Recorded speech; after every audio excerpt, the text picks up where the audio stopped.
Today's topic is how to attack or challenge any valuation in court. Firstly, I'm going to show you how to attack all valuations. Then I will show you how to attack so-called business valuations and the authors behind such reports. All solicitors out there should watch this video because of the incredible insight it provides and the substance and knowledge it produces as proof or possible proof that a so-called professional has acted with bias. At least 50% of solicitors will benefit from this. Most professionals engaged in business valuation believe in and use accounting methodologies such as EBITs, EBITDAs, future maintainable earnings, discounted cash flow, WACC, weighted average cost of capital, and balance sheet approaches, all of which have been rejected by the High Court of Australia. However, they all lead to a dead end. They are unprovable and will eventually lead to massive legal liability. Accountants are not valuers, and they are unable to comprehend that all values come from markets, not financials. All valuations have preambles, legal descriptions, and photographic evidence, and other findings, etc. And all need to be checked and verified to see if titles, easements, rights of way, encroachments, etc. have been considered.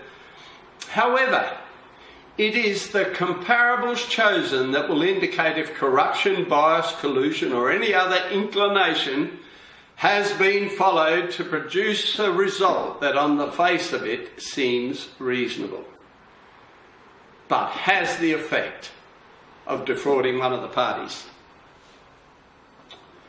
So this is how to challenge any valuation. Attack the comparables used. And the only way to do that successfully is to understand the comparables omitted or not used.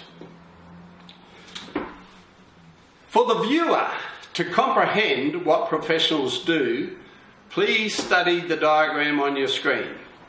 This shows the number of sales events within an area, but there is a second activity, namely the pursuit of out-of-area comparables that certain professionals pursue to further mislead readers away from the true current market activity. But the list is endless. However, for those who stick to within-area comparison, the lower sales give them enough room to trend lower. And they tend to be forced sales or related party transactions or sales with issues. Given any valuation task, a valuer should have some understanding of macro information such as the number of sales in a council area or on a monthly basis or yearly basis, such as the disparity between months and the more sales activity in the time of year, such as summer months, beachside suburbs, etc. Then, of course, there are the property types or subgroups that contribute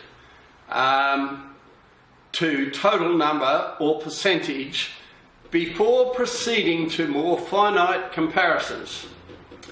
So, if there are 20 sales in a suburb for the last 3 months and the valuer has used the bottom 5 and ignored the higher sales, there is an issue. If they have used all older sales, there is an issue. And if they have used sales further away, there is an issue.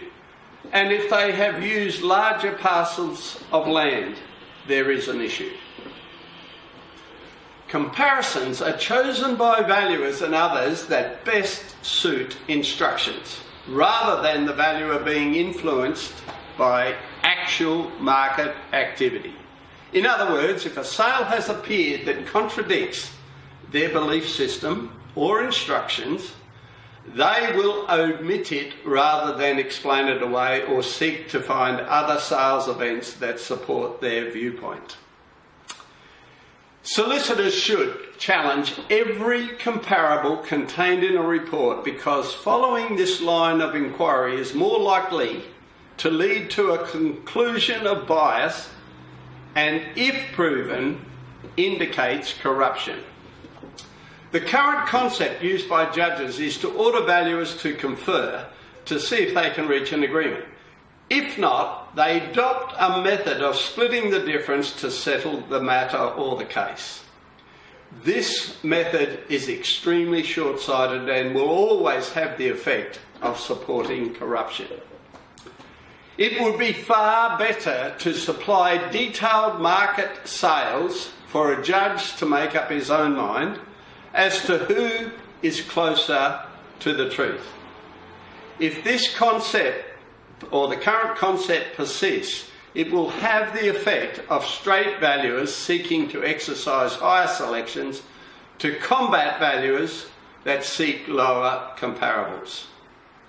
A judge would want to know what sales were admitted or not used, and why not, rather than getting valuers to confer and produce a result based on their backing, their experience, or status in the market and the firms that employ them, as is the case now.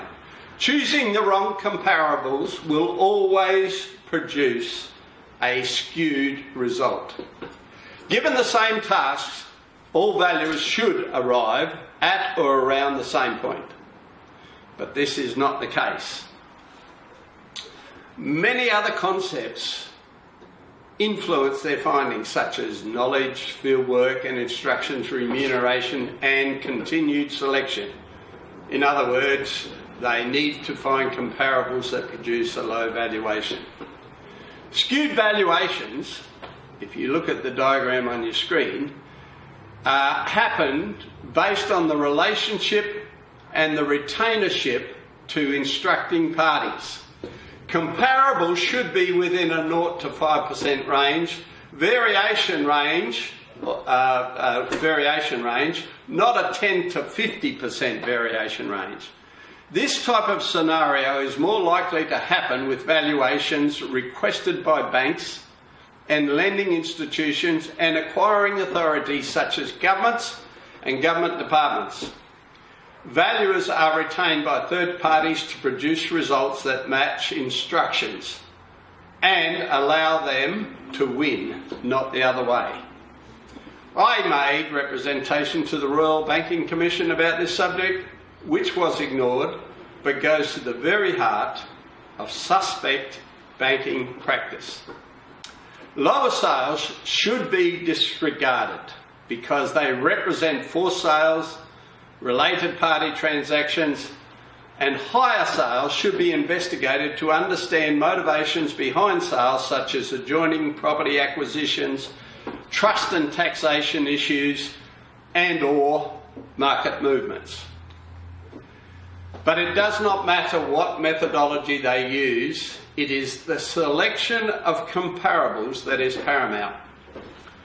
While I'm on this subject, comparables can always be attacked in business valuation reports because accounting methods do not use comparables. They are unavailable in the public domain. So, you should look for data sets or closed shop comparables which will indicate manipulation. Every solicitor and judge should sit up and take notice. This goes to the core of the decision-making process and should always be attacked. Always ask to see proof of the number of properties inspected, the photos, the age, the location, the measurements, and new and older owners' conversations, the marketing info, the media that was used to establish true market bona fides. Market movements can only be detected and evaluated if later sales are used. Statistics can get it right, whereas valuers do not want to be proven wrong or face professional indemnity liability. Business values come from market transactions, e.g. sales are not manufactured, in other words, completed sales, not manufactured returns. And values come from provable numbers, not unprovable numbers. And value only attaches to sales that are transferable.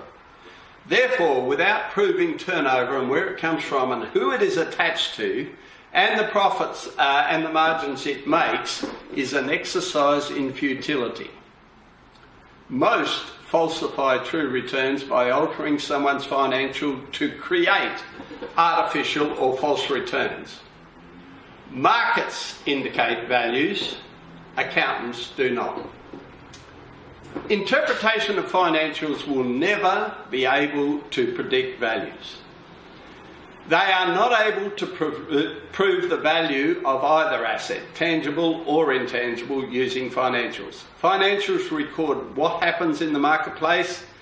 They are useless in predicting market values.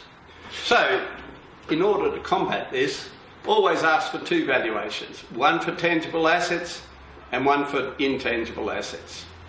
That concludes today's presentation. I hope you get your copy of my book soon. Thanks for watching.